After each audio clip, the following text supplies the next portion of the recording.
So in this video, we're going to continue looking at those story problems. So this one says, or talks about two bikers. And so two bicyclists left at 11:30 a.m. for a ride. Rider A traveled at a constant rate of 12 miles per hour at a bearing of north 47 degrees east, stopping at 1:30 p.m. And then Rider B traveled until 3 p.m., biking at a constant rate of 9 miles per hour at a bearing of south 62 degrees east. Determine the distance between the two bicyclists. First off, I need to know what it's asking me to find. And so it looks like they want us to find the distance between the two bicyclists. And the thing is, it would be really nice to picture what is happening. So first off, I'd like to know how many miles did they actually travel. It told me what time they started at and what time did they stop and what rate they were going or the speed that they were going. But I don't know how many actual miles they traveled, so I can try to calculate that first. So let's focus on Rider A. So Rider A they both started at 11:30 a.m., but Rider A stopped at 1:30 p.m. So let's write some stats on Rider A. So if you're going from 1:30 a.m. to 1:30 p.m., well, 30 minutes go to 12 and then another hour and a half. So it looks like Rider A traveled for 2 hours. So I know that Rider A traveled at a speed of 12 miles per hour. So anytime you're doing miles per hour, you can also always say miles over hour. And what I'm going to do is figure out how many miles was traveled. So I can just multiply this by 12 miles per hour. So this is the same as saying mph. So I like to write it like this. You guys might recognize it if you're in chemistry, but the reason why you want to write in this structure is so you can cancel away the units. And so hours cancel because they're diagonal from each other. So 2 times 12 gives us 24 miles. So it looks like Rider A traveled for 24 miles. And remember, he traveled north 47 degrees east. So that also gives me a direction on which way he went, or she. Rider B, let's calculate using the same technique, started at 11:30 a.m. and then stopped at 3 p.m. So that is about 3 hours and a half, so 3.5 hours. And he traveled at a speed of 9 miles per hour, so a little bit slower, but he is traveling longer. So from here, if I were to multiply, the units cancel. So 3.5 times 9 gives me 31.5 miles. And he traveled, looks like south, 62 degrees east. So he also traveled east, is what I noticed. Okay. So I know the distance traveled for each rider, but I don't know the distance between them. And this is where it's really important to draw a coordinate system or a map of the compass. So in this case, I know their bearings. So let's make a coordinate system. It'll be north, south, east, west. And so from here, I am looking to see where to place my rider. So let's do the beginning. So each rider started at the same place. So let's call the center the same place. But Rider A went north 47 degrees east. So he went north, but 47 degrees that way. So I'm going to make that 47 degrees. And the person went 24 miles out. So this is Rider A. Rider B went 62 degrees east from the south side. So he went south, but 62 degrees that way.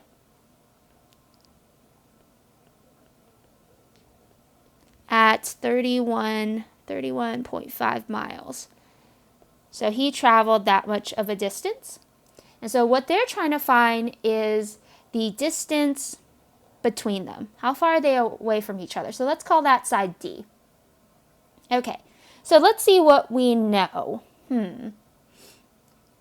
So I think we could probably try to calculate this. It looks like I have the two sides of the triangle. If I look at this as a triangle, I have the two sides. It would be great if I knew what this angle was, because if I knew what this angle was, then I could see I have a side angle side, and I could use law of cosines, because law of cosines says if you have two of the sides, you can find the missing side that you need. So in this case, let's go ahead and see if we can figure this out. What I notice is that this is a straight line, and I have the two angles on the side, so I know a straight line is always 180 degrees. So if I call this as 180 degrees, I can subtract it from the two angles that I have on the side, so I can figure out what this angle is. So 47 minus 62 gives me about 71. So it looks like this angle right here is 71 degrees.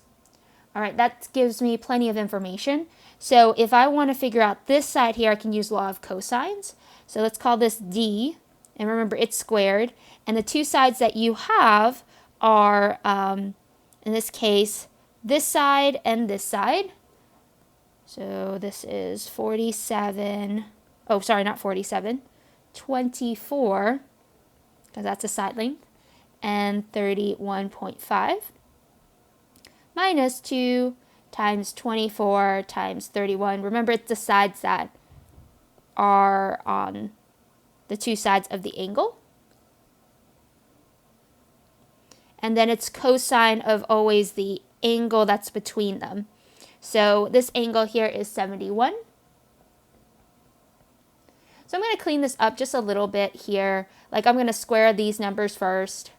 So that gives me 24 squared is 576.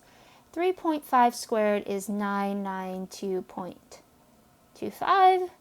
If I multiplied these three numbers out, 2 times 24 times 31.5, I get 1512 cosine of 71 degrees. I'm going to add these two numbers up. So that would give me 1568.25 minus 1512 cosine of 71 degrees. Okay, so from here I can't combine these two terms because this one has a cosine next to it. So I'm going to go ahead and start taking the square root. So if I took the square root to cancel out the square, I need to take a square root of this here. And so D is going to be the square root of all of this inside. So that gives me 32.798 miles. So it looks like the distance between them is about 32.798 miles, so about 33 miles apart. There we go. Okay, so this one, I really like it because it's something that you have to think about distance traveled. You have to draw a triangle on a coordinate system with a compass. And so this one here does definitely practice quite a bit of skills. And then you're also using law of cosines to help figure this problem out. So this is a good problem to practice. Let's take a look at problem 7 through 10. So 7 through 10 is all about finding area. And you're going to either be using the oblique triangle area formula or Heron's formula. So we need to decide what type of triangle we have first. Now this triangle here, we are given the two sides and its angle. So this is a, let's change this to pink. This is a side angle side triangle. If that's the case, you're going to need to be using the formula area of a triangle. So this is when you have side angle side. So you have one of the angles. And this is where the angles are put in, but then you have the two sides that are opposite of it plugged in. So if I were to do this problem here, I would plug it into my formula. So it's always 1/2 times the two sides. So 17 times 30 times sine of the angle that's between them. So 114 degrees. And then you'll plug all of this into the calculator and you should get a number. And so I get, let me round to 3 decimal places. So 232.954. And this is in kilometers, so kilometers squared. And that's it. So based on the type, you're going to use the formula for the type it is. So this one was side, angle, side. So I recommend using the oblique triangle formula. It's much easier. Let's check out the next one here. So this one's a little bit different. You're given the 2 angles and one of the sides. So this is actually a, looks like a side angle at first glance. So when I'm looking at this, I'm like, it doesn't fit with the 2 ones for my formula. So if I have side, angle, side, I know to use the oblique triangle. If I have side, side, side, I would use Heron's. So what I'm going to do is try to force this to be maybe side, angle, side. So to do that, I need to think about maybe finding an extra side here. So I only have this side here. So it would be nice to find this side so I can call this a side, angle, side. So I'm going to attempt to find this side here.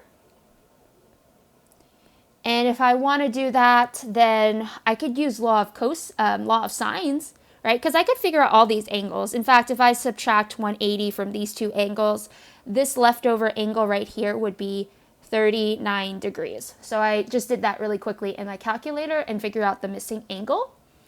So from here, if I use law of sines, I can create a proportion because I know this side here.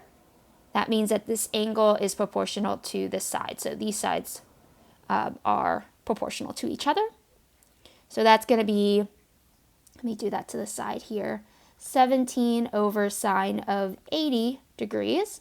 This is going to be equal to, I want to find x, but x's side is in respect of the 39 degree angle.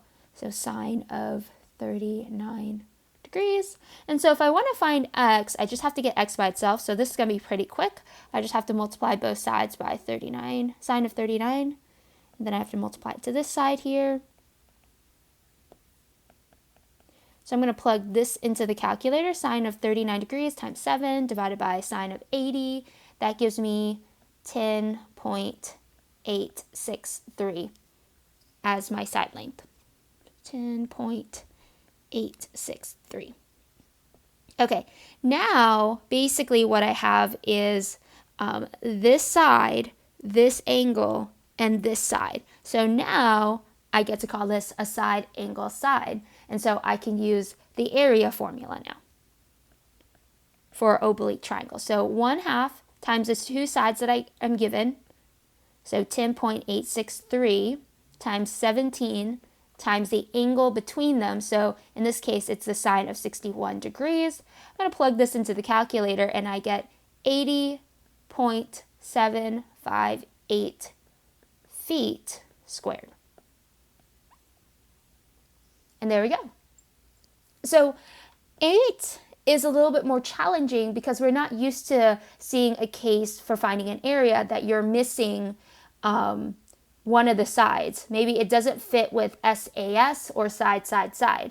And so what you have to do is force it to be one of those 2. So it's much easier to force it to be a side, angle, side because you might just be missing one side or one angle. Let's try out this one here. So this one, they give us,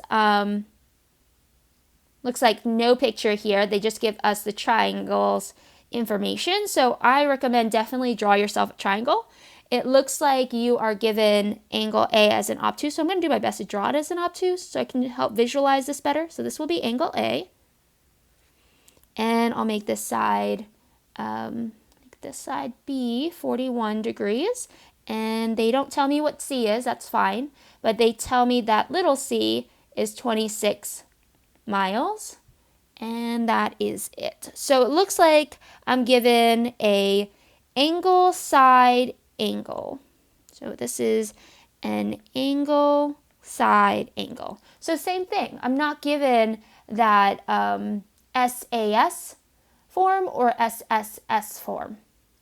So what I'm going to do is try to force it to be maybe a SAS, and I have to be strategic on how I do it. So I could, since I already have this side here, perhaps I can find maybe this side, and then I could have like a side angle side. I'm thinking I could do it that way. So if I want to find this side here, let's call it little a, because technically it is straight across from A. How would I do it? Well, I don't know. I need to create a proportion. So if I want to find this angle for C, I could do it very quickly. I just take 180, subtract the two angles I have. This would be 12 degrees. All right, now I have all my angles. So that means I can create a proportion with angle C and little c side. So let's go ahead and do that. That would be 26 over sine of 12 degrees. Set this equal to little a, because that's what I'm looking for, and sine of 127, which is proportional to it. So I would need to multiply the denominator off of it to cancel that portion out. So I'm going to multiply sine of 127 to the other side. Little a comes down now, and I need to plug sine of 127 times 26 divided by sine of 12. And so that gives me 99.872. So this is quite large. And I was expecting a large number just because A would be the largest side since it's obtuse from its angle's obtuse. So this would be 99.872 as my side.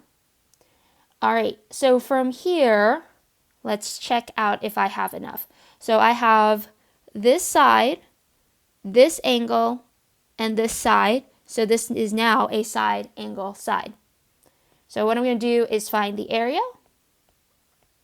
by plugging in my two sides, 26, my really large side here, so 99.872 times sine of 41 degrees. If I plug this in to my calculator, I get, let's round to 3 decimal places, 851,785 miles squared, because this is the area. There we go.